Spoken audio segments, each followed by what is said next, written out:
সাহেব আলহামদুলিল্লাহ পড়েছে, কিন্তু দক্ষিণ পাড়ার ইমাম সাহেব অনেক কলেমা শরীফ পড়েছে, তিনটেই তো আল্লাহর জিকির। আপনি বলেন কোন জিনিসটা আমরা ভালো পছন্দ করব? আল্লাহ নবী এবার জবাব দিয়ে বললেন, আফদালুল ইবাদাত ইবাদাতি সালাত, সবচেয়ে বড় ইবাদত হলো নামাজ। আল্লাহ নবী দ্বিতীয়বার বললেন, আফদালুত তিলাওয়াত তিলাওয়াতুল কোরআন, সবচেয়ে বড় তেলাওয়াত হলো আমার আল্লাহ পাকের কোরআন। নবী এবার জবাব দিয়ে বললেন, আফদালু যিকরি যিকরি লা ইলাহা ইল্লাল্লাহ, আর একটু বলেন মুহাম্মাদুর রাসূলুল্লাহ সাল্লাল্লাহু আলাইহি ওয়াসাল্লাম, সবচেয়ে বড় জিকির হলো আমার আপনার নবী আল্লাহর প্রতি কলেমা জিকির। তাহলে আপনি নামাজ কেন পড়েন না? নবী বলেছে সবচেয়ে বড় ইবাদত, ওই কারণে আমি নামাজ পড়ি। ভালো ভালো ভালো।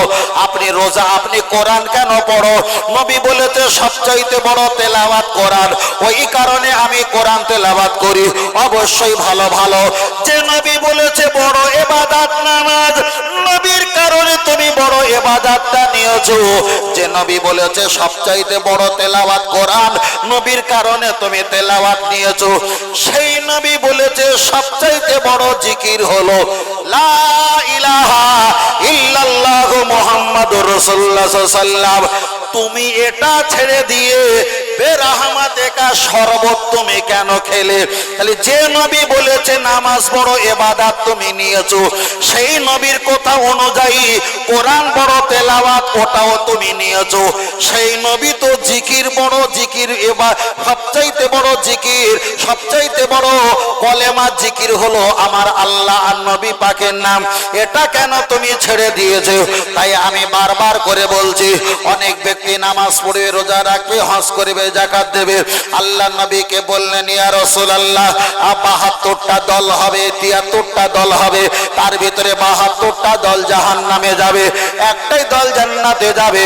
৭২ দল যারা হবে ওরা কি নামাজ পড়বে না? নবী আমার জবাব দিয়ে বললেন, বাল হুম ইউসাল্লুনা, ওরা তোমাদের মতো নামাজ পড়বে, ওয়া ইয়াসুবুনা, তোমাদের মতো রোজা রাখবে, ওয়া ইয়াহুদ্দুনা, তোমাদের মতো হজ করবে, কিন্তু কিয়ামতের ময়দানে আনা বারিউম মিনহুম ওয়া হুম বারিউনা মিন্নি, ওরা আমার কাছে আসতে পারবে না, আমি রাসূল ওদের কাছে যাব না। তাহলে ৭২ যতটা দল থাকবে তাদের ভিতরে নামাজ রোজা হজ যাকাত থাকবে, নবীর কাছে আসার ক্ষমতা তাদের হবে না, আর নবীও তাদের কাছে যাবে না। অন্যায় শুধু একটা, আল্লাহ মেনেছে, কোরআন পড়েছে, নামাজ পড়েছে, নবীকে ওরা সরিয়ে রেখেছে। হাসরের ময়দানে আমার নবীও ওদেরকে সরিয়ে রাখবে, আর নবী যাদেরকে সরিয়ে দেবে, আমার আল্লাহর নবী বলেছে, মানা আসানি, আমি যাদেরকে সরিয়ে দেব, ফাকাদ আসাল্লাহ, আমার আল্লাহ তাদেরকে সরিয়ে দেবে। আর একটু জোরে হবে না? রাসূল পরেই বলেছে, মানা আতানি, আমাকে যারা নেবে, ফাকাদ আতাল্লাহ, আল্লাহ তাদেরকে নেবে। বলো সুবহানাল্লাহ।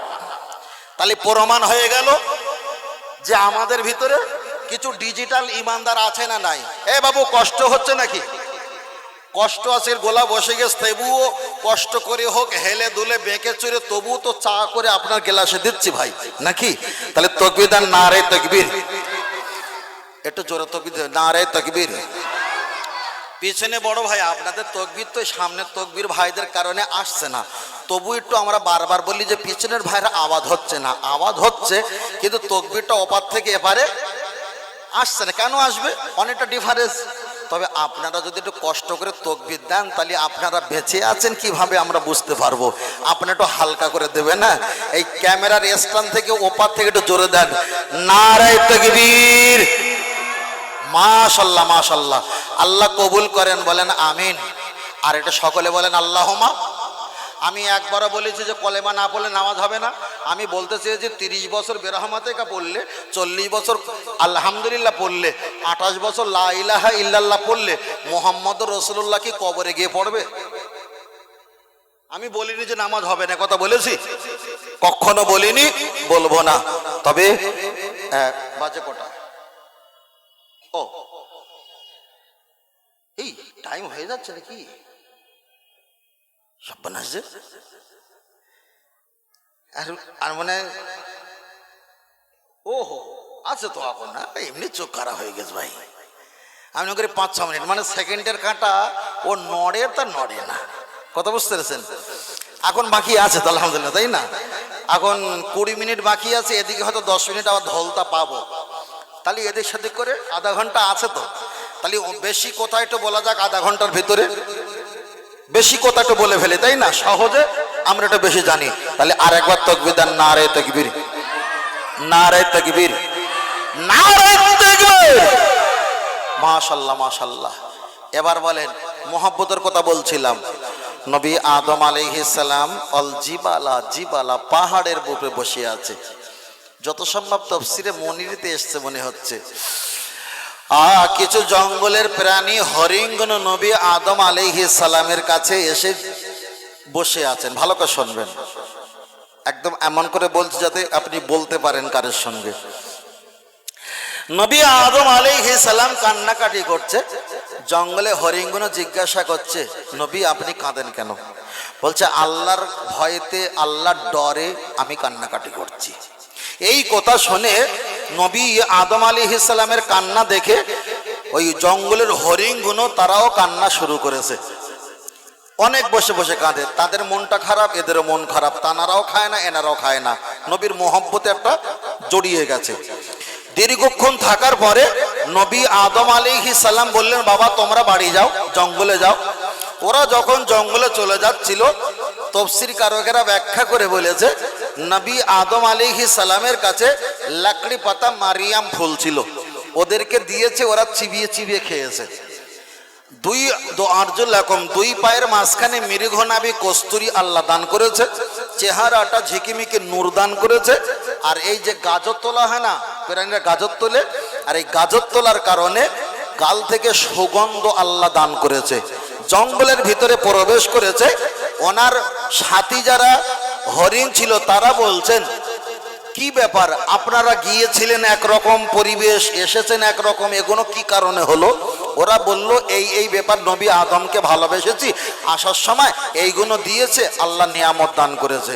ওরা বলল লোকেশন ঠিকানা অ্যাড্রেসটা দাও। লোকেশন ঠিকানা দিয়েছে। দ্বিতীয় হরিণের দল তানারাও নবী আদম আলাইহিস সালামের কাছে গেছে। ভালো করে শোনেন, নবী আদম আলাইহিস সালামের কাছে গিয়ে বলছেন, আমাদের সাথীদের যে সব সম্পদ দিয়েছিলেন আমাদেরকে তদ্রূপ দেন। তাফসীরে কারকেরা ব্যাখ্যা করেছে, ওদেরকেও লাকড়ি পাতা মারিয়াম ফুল দিয়েছেন, ওনারা খেয়েছেন। খাবার পরে চেহারাটা কুত্তার রূপে রূপান্তরিত হয়েছে। আর কোনো সুগন্ধ নেই, বরং দুর্গন্ধ। তার কারণ ছিল একটা, যারা দ্বিতীয় দল, প্রথম দল যারা গিয়েছিল এরা মাল নিতে যায়নি, খেতে যায়নি। নবী আদম কেঁদেছিল, তার কান্নায় কেঁদেছে, বসেছে, মোহব্বতের ভাগ নিয়ে সম্পর্ক তৈরি হয়েছে। আসছিল, তিনি চাইনি, ডেকে তাদেরকে উপজে লাকড়ি পাতা মারিয়াম ফুল দিয়েছে। আমার আল্লাহ নিয়ামত দান করেছে। দ্বিতীয় দল যারা গিয়েছিল এরা নবীর চুল পরিমাণ মোহব্বতের কারণে যায়নি, চুল পরিমাণ কাঁদেনি, তার ভালোবাসার খোঁজ খবর নেয়নি, শুধু মাল নামার জন্য গিয়েছিল। নবীরা তাদেরকেও দিয়েছে, খাবার বিনিময় চেহারাটা পরিবর্তন হয়ে গিয়েছে। যারা মোনাজাতে বলে বেরহমতেকা, আল্লাহ রহমত দাও। রহমত দাও মানে কি? মাল দাও। রহমত দাও মানে কি? আল্লাহ মাল দাও। তোমার বাপও রহমত চেয়েছিল আল্লাহর কাছে, আল্লাহ দেয়নি। নবী মুহাম্মদ সাল্লাল্লাহু আলাইহি ওয়াসাল্লামকে মহব্বত করেছে, আমার আল্লাহ রহমত বরকত দিয়ে ক্ষমা করে দিয়েছে। তাই আমরা যখন ইবাদত করি, মোনাজাত করি, আপনিও করতে পারেন, নাও করতে পারেন, সমস্যা নেই। কিন্তু আমরা যখন করি, আমরা নবীর মহব্বত করি। হাসরের ময়দানে আমরা যদি চাইতে ভুলে যাই, আমার আল্লাহ নবীর মহব্বতের কারণে দিতে ভুলবে না। জোরে বলেন, আর একটু জোরে হবে না? আর একটু জোরে হবে না? তাহলে মহব্বত সম্পর্কে বলতে বলতে আমি অনেকটা সাবজেক্ট আপনার কাছে বলেছি, অনেক কথা শুনেছিলেন। একটা কথা বলিনি কেন, এটা আপনারা বারবার আমরা শুনি। সেটা হলো কি, আল্লাহ নবী সাহাবাকে বললেন, হুজুর আমার নামাজটুকু, রোজাটুকু, হজটুকু সম্বল, জান্নাতে যাওয়ার আর কিচ্ছু নেই। রসুল বললেন আর কি আছে? বললে আল্লাহ আর রসুলের মহব্বত আমার অন্তরে আছে। রসুল বললেন তুমি জান্নাতি। এ বক্তব্য আপনারা হাজারবার শুনেছেন বলে আমি এই লাইনে যাইনি। কথা বোঝাতে পেরেছি? আমি ভিন্ন রূপে বলছি যেটা আমরা কম শুনে থাকি। বুঝলেন না? চলেন আগিয়ে যাওয়া যাক। আল্লাহ আল্লাহ। আমি আপনার কাছে বলছিলাম নবীর মহব্বত সম্পর্কে বলতে বলতে বেশ কিছুটা লম্বা করে আমি ফেলেছি। এর বিনিময়ে আমি আপনার কাছে আর একটা কথা বলি। আমরা একদিন কবরে চলে যাব। কবরে আমরা যখন চলে যাব, আমি এর আগে গল্প ছলে বলেছিলাম, বিষয়টা একটু পরিষ্কার করে দিই। কবরে যখন চলে যাব, প্রথমে জিজ্ঞাসা করবে মার রব্বুকা, তোমার রবকে? আপনি বলবেন আমার রব হলো আমার আল্লাহ। আল্লাহ আল্লাহ আল্লাহকে আল্লাহ বলে যখন কবরে জবাব দেবেন, ফেরেশতা চলে যাবে না থাকবে? থাকবে না চলে যাবে? চলে যাবে না? বাড়ি চলে যাবে না? যাবে না? বাবু, আল্লাহ তো সৃষ্টিকর্তা, সব কিছুর মালিককে। তাহলে আল্লাহর নাম যখন বলেছি, ওখানে আর অন্য কারোর নাম জিজ্ঞেস করা মানে আল্লাহকে ছোট করা, ঠিক না বেঠিক? যুক্তি তাই বলে তো, যুক্তি তাই বলে। এলাকার বড় মোস্তান যদি একটা সিদ্ধান্ত করে দেয়, ওই সিদ্ধান্তের উপরে যদি একটা চাওয়ালা বলে ওর সিদ্ধান্ত চলবে না, ওর পরে আমার সিদ্ধান্ত আসতে হবে, এটা যেমন মেনে নেওয়া অসম্ভব, আল্লাহর পক্ষে তো আর মোটেই সম্ভব নয়। কেন? আল্লাহ মহান। কিন্তু কবরের ভিতরে মার রব্বুকা, অনেকে আমরা বলি মান মান রব্বুকা, মান না বাবা, হবে মার রব্বুকা। মার রব্বুকা, তোমার রবকে? আপনি যদি বলেন আমার রব হলো আল্লাহ, কবরে আল্লাহকে আল্লাহ বলার পর ফেরেশতা চলে যাবে না, তখনও ফেরেশতা থাকবে। আবার দ্বিতীয়বার জিজ্ঞাসা করার আগে আপনি হয়তো মনে করবেন আল্লাহকে আল্লাহ বলে মেনেছি, আল্লাহ তো জান্নাত দেবে, কেন দেয় না? ওরে কপাল ফোটা, ফাটা, মাথা মোটা, তুমি জানো না ফেরাউন আল্লাহকে মানে, উতবা উতাইবা আল্লাহকে মানে, ইবলিসও আল্লাহকে মানে। ওদের কবরে যদি গিয়ে বলে তোমার রবকে, ইবলিস, আবু জাহেল, ফেরাউন, কাফের, বেঈমান, ওরা যদি বলে আমার রব হলো আল্লাহ, তুমি জান্নাতে যাবে আর হারামখোর গুলো জান্নাতে যাবে, এত লস কি খাওয়া সম্ভব? ওই জন্য আপনি কবরে যাবার পর বলবেন তোমার রবকে, আপনি আল্লাহকে আল্লাহ বলবেন। ওটা হলো বাবা টেস্ট পরীক্ষা। পরীক্ষা দুনিয়া যত হয়, প্রথমে তো টেস্ট পরীক্ষা হয়, ওতে নাম্বার পেলে আর না পেলে ক্লাস পরিবর্তন হবে না, আরো পরীক্ষা তোমার সামনে হাজির হয়ে যাবে। তাহলে আল্লাহ মানা এটা হলো টেস্ট পরীক্ষা। পৃথিবীতে হিন্দু, খ্রিস্টান, জৈন, পারাসি, শিবির, ইসাই, গুজরাটি, মারাঠি, কুচবিহারি, বিহারি, বাঙালি, নাস্তিক বাদ দিয়ে অন্য ধর্মীয় মানুষ যারা আছে, সৃষ্টিকর্তা হিসাবে আল্লাহ বলে মানে না? মানে না? মানে। তাহলে সবাই তো জান্নাতে যাবে। আর আমরা মনে করি আল্লাহরে মেনেছি, কি সর্বনাশ করেছি, কি করা মানে কি ইবাদত করেছি, কি কাজ করেছি, আল্লাহ মনে হয় আমাদের আর জীবনে জাহান্নামে দেবে না। কে বলেছে? কে বলেছে? আল্লাহ মানলে নবী মানা নয়। কথা বুঝেছেন? নবী মানা নয় মানে ইমানদার নয়। দ্বিতীয় সওয়াল প্রশ্ন করা হবে ওমা দীনুকা, তোমার দিন কি? আপনি হয়তো বলবেন ইসলাম। ইন্না দীনা ইনদাল্লাহিল ইসলাম, আল্লাহ পাকের মনোনীত ধর্ম হলো ইসলাম ধর্ম। আপনি এই জবাবটা দিয়ে মনে করবেন হয়তো এবার আল্লাহ আমাকে জান্নাত বানিয়ে দেবে। না রে বাবু, না, হবে না, হবে না। তার কারণ হলো আমরা তো জানি যেখানে নবী সেখানে আমার আল্লাহর রহমত, কিন্তু আল্লাহর পরে আমার নবী পাকের প্রশ্ন আসা দরকার ছিল, কিন্তু নবীর প্রশ্ন না এসে আল্লাহ ওখানে দ্বীনের প্রশ্ন রেখেছে। তার কারণ হলো নবী দ্বীনের চাইতে নবীর মর্যাদা বেশি, তাই ফাইনাল পরীক্ষা শেষে রেখেছে আর টেস্ট পরীক্ষা কাছাকাছি রেখেছে। আল্লাহকে মানা ব্যক্তি অনেক পাওয়া যাবে, দ্বীনকে মানা ব্যক্তি অনেক পাওয়া যাবে, নামাজ রোজা করা ব্যক্তি অনেক পাওয়া যাবে, এর বিনিময়ে জান্নাত পাওয়া যাবে না। আল্লাহ এটাও কবরে বুঝিয়ে দিয়েছে। লাস্টে হলো ফাইনাল পরীক্ষা। আমার নবীটাকে জিজ্ঞেস করা হবে নবী সম্পর্কে, আমার নবীকা তোমার নবীকে। তাবলীগ জামাতের বড় একটা হুজুর হাজী এমদাদুল্লাহ মাহাজারে মাক্কি তিনি ব্যাখ্যা করে বলেছেন, ওমা কুনতা তাকুলু ফি হাক্কি হাজার রাজুল, যখন তোমার নবীকে জিজ্ঞাসা করা হবে আমার নবী কবরে হাজির হয়ে যাবে। আপনি যদি নবী প্রেমিক ইমানদার হও, আপনাকে দেখিয়ে দিবেন হাজা মুহাম্মাদুর রাসূলুল্লাহ, ওটাই হলো আমার নবী আমার নবী। তাহলে আল্লাহ মেনে তো ফেরেশতা চলে যায়নি, দিন মেনে তো ফেরেশতা চলে যায়নি। নবীকে যখন তুমি জবাব দিয়েছো তখন নবী হাজির হয়েছে, আল্লাহ রহমত জারি হয়েছে, ফেরেশতা কেটে উঠে গেছে। তাই বারবার বলি, আল্লাহ মানলে দিন মানলে নবী মানা নয়, বরং নবী মানলে আল্লাহর হুকুম দিন এবং আল্লাহ মানা হয়ে যায়। দুই রকম, দুই জায়গায়। কেউ বলেছে ইমানদারে কবরে প্রশ্ন করা হবে না, কেউ বলেছে প্রশ্ন যখন করা হবে তখন নবী এসে হাজির হবে। দুটো অপশন বলেছি, দুটো অপশন বলেছি। তবে যারা বেরেলি পন্থী আছে তাদের একটা রকম আকীদা চিন্তা হলো যে কবরে প্রশ্ন করা হবে না। আবার যারা অন্যপন্থী আছে তাদের একটা বিশ্বাস হলো কবরে প্রশ্ন করা হবে, প্রশ্নটা আল্লাহ সহজ করে দেবে। বলুন সুবহানাল্লাহ। দুই রকম, বুঝলেন? প্রশ্নটা সহজ করে দেওয়া হবে, আমার নবী এখন এসে হাজির হয়ে যাবে। তাহলে এবার বলেন, নবী কবরে হাজির হতে পারে না পারে না? কথা বলে না, শেষ করে দেই নাকি ভাই? নেমে গেলি আর হয়তো দেখা হবে না। এই রাস্তা দিয়ে 20 বছর আগে একবার আমি গিয়েছিলাম বাইকে। কত বছর আগে? 20 বছর আগে। আর 20 বছর পরে এখানে এসছে, তাও জলসার জন্য আসেনি, এসছিলাম একটা ইমতিহান পরীক্ষার ব্যাপারে। এই রাস্তাতে গিয়েছিলাম, আর 20 বছর পরে এই রাস্তায় এসছি। এইদিকে তো আসা হয় না, বেশিরভাগ হাওড়া হুগলি তো থাকেই, মেদিনীপুর নদিয়াতে থাকে, মুর্শিদাবাদ, একটু বাঁকুড়া হোক মালদা হোক ওই সাইডে বেশি থাকে। ওদিকে ওয়াজ নসিহত করাটা অনেকটা টাফ হয়ে যায়। কথা বোঝাতে পেরেছি?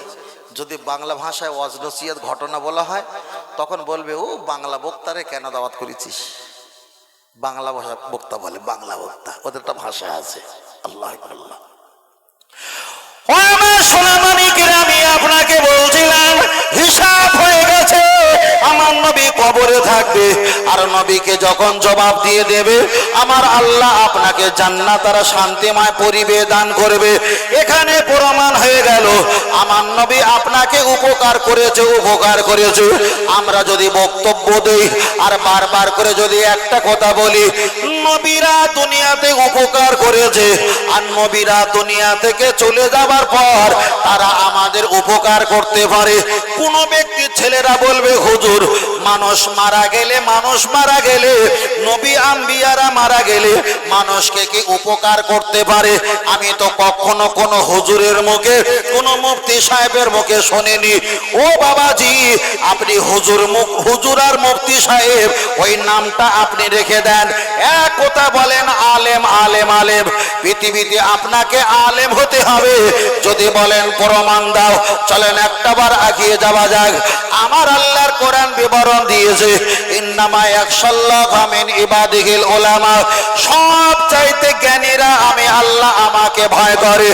আমি আল্লাহ যারা জ্ঞানী তাদেরকে বড় ভালোবাসি।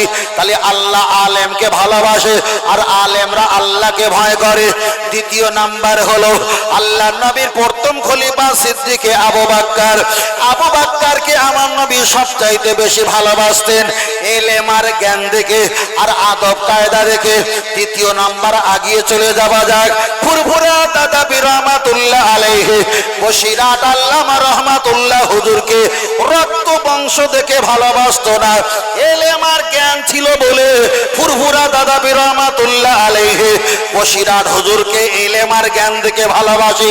তাহলে আল্লাহ জ্ঞানী বান্দাকে ভালোবাসে, আমার দয়ার নবী জ্ঞানী সাহাবাকে ভালোবাসে। ফুরফুরা দাদা রহমাতুল্লাহ আলাইহি তিনিও ইলম জ্ঞানী মুরিদকেও ভালোবাসে। পাশে আপনি আর আমি যদি রক্ত দেখি এটা কেমন হবে? বলছিলাম ওই বিষয়, আমার কথাটা খারাপ লজিকে নেবেন না, ক্ষমা চাইছি। অন্য একটা যুক্তি বলছিলাম, যুক্তি বলতে গিয়ে এটা আসতে বাধ্য হয়েছে। কথা ঠিক নেবে? ঠিক। চলেন। আল্লাহ আগিয়ে চলে যাওয়া যায়, লক্ষ্য করে দেখা যায় নবী সম্পর্কে আমি আপনার কাছে বলছিলাম, আর একটা বার আগিয়ে চলে যাওয়া যাক।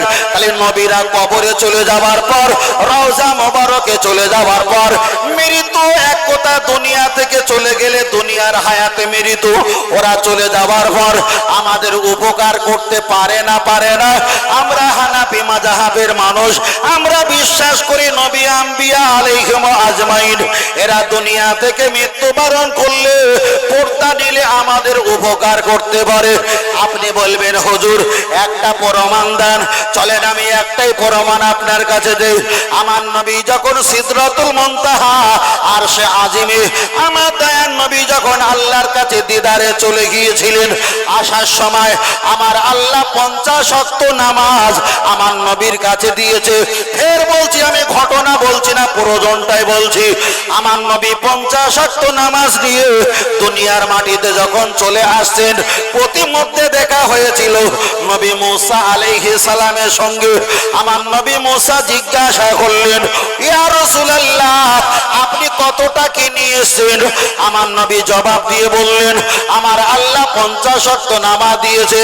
নবী মুসা আলাইহিস সালাম বললেন, ও আল্লাহর নবী আপনার উম্মতেরা 50 ওয়াক্ত নামাজ পড়তে পারবে না, আপনি একটু কমান, আপনি একটু কমিয়ে নাও। আমার দয়ার নবী যখন কমাতে যায়, নবী মুসা আলাইহিস সালাম আমার নবী পিছন সাইড মোবারকটা দেখে, আবার যখন ফিরে আসে আবার চোখটা খুলে সামনের দিকটা ভালো করে দেখে, আবার বললেন, ইয়া রাসূলুল্লাহ আপনি কমিয়েছেন, আর একটু কমান। বারবার কমাতে যায়, বারবার ফিরে আসে। নবী মুসা আলাইহিস সালাম আমার নবীর চেহারাটা দেখে নেয়। এক সময় 45 ওয়াক্ত কমানো হয়ে গেছে, আর 5 ওয়াক্ত রয়েছে। আমার নবী মুসা আলাইহিস সালাম বললেন, ও আল্লাহর নবী জেনে রেখে দাও, আপনাকে আমি নামাজ কমিয়েতে বলেছি একটাই কারণে, আমি আল্লাহকে বলেছিলাম রব্বি আরিনি, আপনাকে দেখতে চাই। আমার আল্লাহ বলল লান তারানি, দেখতে পাবি না। আল্লাহকে যখন আমি দেখতে পেলাম না, আপনি সিদরাতুল মুনতাহা 27টা বছর ধরে আল্লাহর সঙ্গে দিদার লাভ করেছেন। আপনি আল্লাহকে দেখেছেন, আল্লাহ আপনাকে কাছে ডেকেছে, আমি আল্লাহকে দেখতে পাইনি। আপনি নামাজ যখন কমাতে যাও, আবার নামাজ যখন কমিয়ে চলে আসো, আপনাকে নয়ন ভরে দেখে আল্লাহ দেখার স্বাদ মিটিয়ে নিয়েছি। আর একটু জোরে বলে সুবহানাল্লাহ।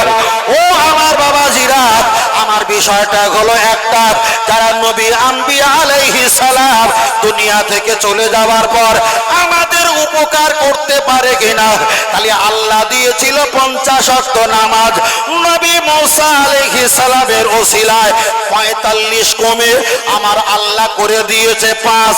নবী মুসা আলাইহিস সালাম আমাদের জামানার কোনো নবী নয়, দুনিয়া থেকে বিদায় নিয়ে চলে গেছে। আর ওই বিদায় নিয়ে চলে যাওয়া নবী আমাদের 50 ওয়াক্ত নামাজ 45কে কমিয়ে 5 করে আমাদের হাতে দিয়েছে।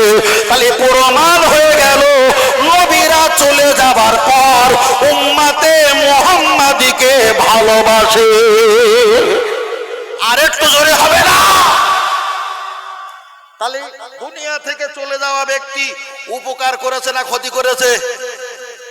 ছেলেরা উপকার করেছে তো। তাহলে উপকার যদি না করতো 45-5 জায়গায় আপনি 50 পড়েন। কিন্তু আল্লাহ রাগান্বিত হয়নি। হাবিব 5 রাকাত দিয়েছি, 5 ওয়াক্ত দিয়েছি, এই 5 ওয়াক্ত পড়বে, 45 যেটা কমিয়েছি আর 45 মিলিয়ে 50 ওয়াক্তের সওয়াব পেয়ে যাবে। বলো সুবহানাল্লাহ। আর এটা জোরে হবে না? তাহলে আমরা মালও পেয়ে গেলাম, আবার কমও হলো। তো ঠিক না? ঠিক। কাজ কম সম্পদ বেশি, কাজ কম সম্পদ বেশি। তার কারণ আমার নবীর ওসিলায়। কেন? আমার নবী হলো রহমতওয়ালা নবী।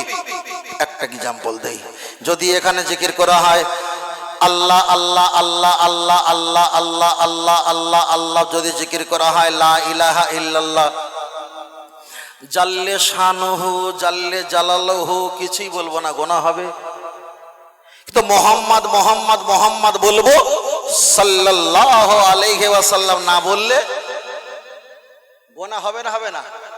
তাহলে আল্লাহকে ডাকবো, কিন্তু আল্লাহকে স্পেশাল মর্যাদা না দিলে আল্লাহ কিচ্ছু রাগ করবে না। কিন্তু মোহাম্মদ মোহাম্মদ বলবো, স্পেশাল মর্যাদা না দিলে আমার আল্লাহ কিন্তু ঠ্যাং ভেঙে দেবে, মানে মিনাল খাসিরিন, তুমি ক্ষতি হয়ে যাবে। কথা বোঝাতে পেরেছি? তাহলে আমার আল্লাহ আমার নবীকে ভালোবাসে না বাসে না? হ্যাঁ, আপনাদের কি অসুবিধা হচ্ছে নাকি? যদি খুব অসুবিধা হয় আর না তাদের শেষ করে দেই। ভাইজান মনে এসে গেছে নাকি? এখন আসলি না? তাহলে তাকবীর নারে তাকবীর, পিছন থেকে ভাই আর এটা তাকবীর নারে তাকবীর। আপনারা শুনতে পাচ্ছেন তো বাবু পিছনে? মাশাআল্লাহ মাশাআল্লাহ। চলেন, তাহলে বলছিলাম নবীরা আমাদের উপকার করতে। হাদিস, ইন্না হায়াতি খায়রুল লাকুম ওয়া আফাতি খায়রুল লাকুম। আল্লাহ রাসূল বলেছে আমি বেঁচে থাকাটা তোমাদের কল্যাণ, আমি চলে গেলেও তোমাদের কল্যাণ। আমি বেঁচে থাকলেও তোমাদের উপকার হবে, আমি চলে গেলেও তোমাদের উপকার হবে। তাহলে জীবিত থাকা অবস্থায় উপকার হয়, দুনিয়া থেকে পর্দা নেওয়ার পরেও উপকার হয়। আমি যদি এই লাইনে যাই, খুব ভাইটিয়াল অনেক কটা হাদিস পড়তে হবে, সময়টা এই দিকে বলে আবার এই দিকে ঘুরিয়ে দেই। চলেন এগিয়ে যাই। আজকের হলো বারে কি বার? কি বার? শনিবার। শুক্রবার কালকে ছিল রে। মঙ্গলবার দিবাগত রাত হবে আমাদের কাছে সবচাইতে বড় ইবাদতের একটা রাত। আমি আপনাকে বোঝাতে চেয়েছিলাম, এই লক্ষ্য করে দেখা যায় আমরা আজকের শনিবারের রাতে শনিবারে এসেছি, শুক্রবার আমাদের কাছ থেকে বিদায় নিয়েছে। আমার বক্তব্য লজিক ছিল একটা, সেই একটা বিষয়টা ছিল কি, আমার নবী যেখানে, আমার আল্লাহ রহমত সেখানে। এটাই ছিল তো, ব্যাস। এবার আপনাদের কাছে জিজ্ঞাসা করি, ও আমার বাবাজি একটা বার বলেন, কিয়ামত কবে হবে?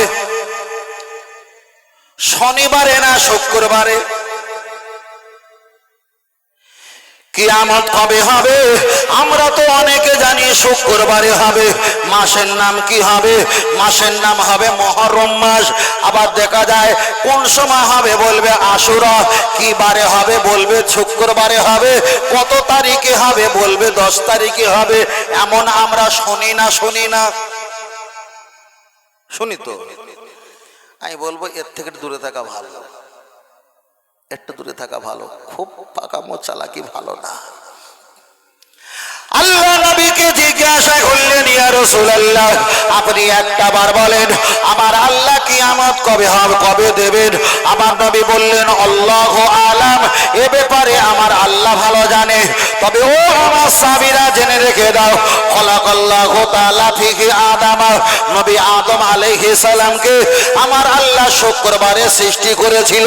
ও আহাবাতাল্লাহু ফিহি আদম, নবী আদম আলাইহিস সালামকে আমার আল্লাহ শুক্রবারে 10 তারিখে মুহররমে আশুরায় আল্লাহ দুনিয়াতে পাঠিয়েছিল। অফিহি তো আফাগুল্লাহু আদম আওকামা ক্বালা আলাইহিস সালাম, আমার আল্লাহ শুক্রবারে তাকে মৃত্যু দান করে দিয়েছে। নবী আমার পরে বললেন, অফিহি তাকুমুস সাআহ, আমার আল্লাহ যদি চায় আবার শুক্রবারে কিয়ামত হতে পারে। পরে আবার নবী ঘুরিয়ে বললেন, আল্লাহু আলাম, এ ব্যাপারে আমার আল্লাহ ভালো জানে।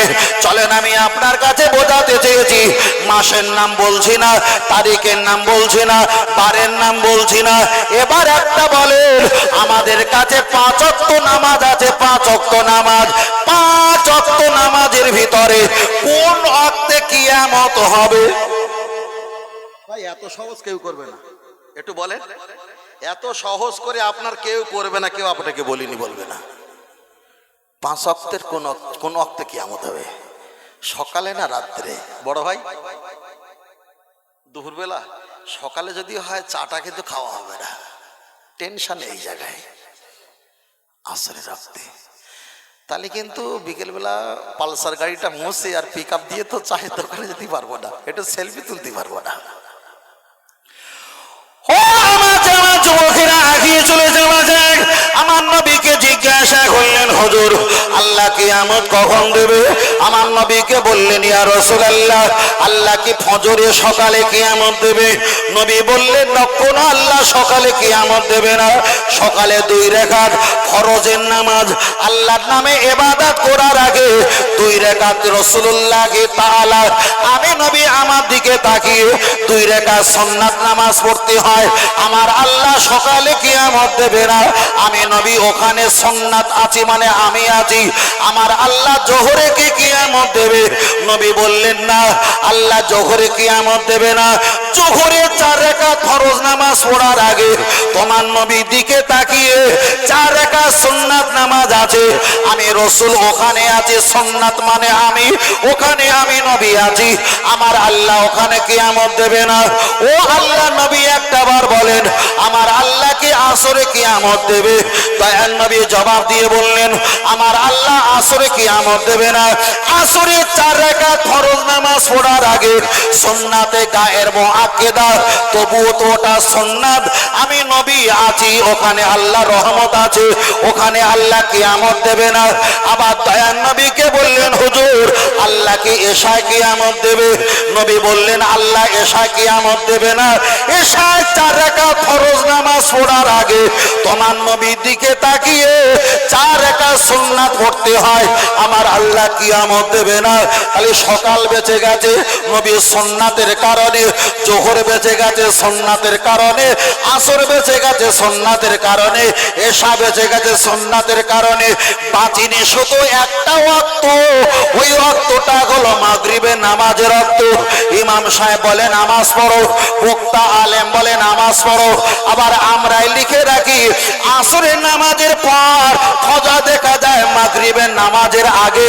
এই জাওয়াল ওয়াক্ত যখন আসবে, ও নামাজি মুসল্লি, আসরের পরে আর মাগরিবের আগে এই জাওয়াল ওয়াক্ত নামাজ পড়া যাবে না, যাবে না। তাফসীরে কারকেরা ব্যাখ্যা করে বলেছে, আসরের পর আর মাগরিবের আগে এই জাওয়াল ওয়াক্ত নামাজ পড়া নিষেধ হওয়ার একটাই লক্ষণ, আমার আল্লাহ ওই সময় কিয়ামত দেবে, অন্য সময় কিয়ামত হবে না। আমার নবী প্রতি ওয়াক্তে আছে, আর নবী যেখানে আল্লাহ রহমত সেখানে, নবী নাই যেখানে আমার আল্লাহর কিয়ামত সেখানে। তাহলে আসরের পরে আর মাগরিবের আগে ওই জাওয়াল ওয়াক্ত, ওখানে আমার নবী নাই, কোনো সুন্নাত নাই, আল্লাহর রহমত করুণা নাই, ওই জায়গায় আল্লাহ কিয়ামত দেবে। আর 4টে ওয়াক্তে নবী আছে, সুন্নাত আছে, মানে নবী আছে, আমার আল্লাহ রহমত আছে, কিয়ামত গজব নাই, নাই, নাই। আর একটু জোরে হবে না, আর একটু জোরে হবে না। তাহলে প্রমাণ হয়েছে নবী যেখানে আমার আল্লাহ সেখানে আছে না নাই? এ বাবু, আছে না নাই? আছে, আছে। আচ্ছা, প্রথম থেকে যা বলেছি মুখস্থ হয়েছে নাকি? মুখস্থ হয়নি? জি বড় ভাই, মুখস্থ হয়নি না? তাহলে তো পড়া এইভাবে রাখতে হবে। আল্লাহ আল্লাহ। একটা ঘটনা হলে কিছুটা মুখস্থ থাকে। বলে হুজুর এইভাবে কি মুখস্থ করা সম্ভব? বাবা, যতটুকু প্রয়োজন ততটাই বলছি, আমি বাড়তি কোনো অযথা কোনো কথা বলছি না, কখনো বলিনি। একদম যতক্ষণ গল্প করেছি সেটাও কোরআন হাদিসের মশলা দিয়ে কথা বলেছি। চল না, গিয়ে যাও। হ্যাঁ, টাইম দেখে রাস করছি। হুজুর করলে আসছে নাকি? ও ভাইজান আসছে। ভাইজান তো নাকি? ও নারে তাকবীর, নারে তাকবীর। আওলাদে মোজাদ্দে জামান, আওলাদে মোজাদ্দে জামান, নারে তাকবীর, নারে তাকবীর। সিলসিলা হক ফুরফুরা শরীফ, সিলসিলা হক ফুরফুরা শরীফ।